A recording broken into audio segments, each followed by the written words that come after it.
7వ తారీఖు వచ్చి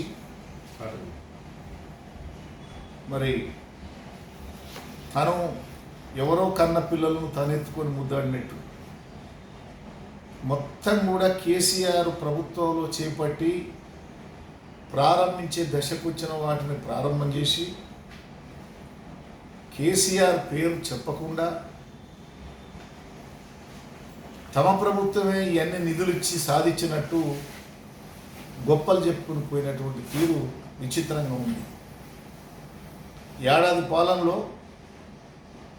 అన్ని వర్గాలను నాశనం చేసిండు. తెలంగాణ సమాజం అంతా కూడా ఇవాళ తిరుగుబాటుకు వచ్చే పరిస్థితి వచ్చింది. సబ్బండ వర్గాలను సంక్షేమ కార్యక్రమాలు ఇస్తామని చెప్పి 6 గ్యారంటీల పేరు మీద మోసం చేసింది. ఇవాళ రైతులకు ఒక అధ్వానమైన పరిస్థితి వచ్చింది. దీనికి తోడు నిన్న నల్గొండలో ఆయన ప్రారంభం చేసినటువంటి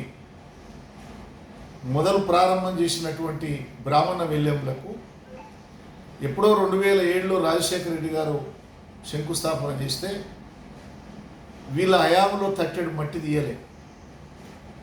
తెలంగాణ ప్రభుత్వం వచ్చినాక కేసీఆర్ ముఖ్యమంత్రి అయినాక 627 కోట్ల అంచనాలతోటి 469 కోట్లను నిధులిచ్చి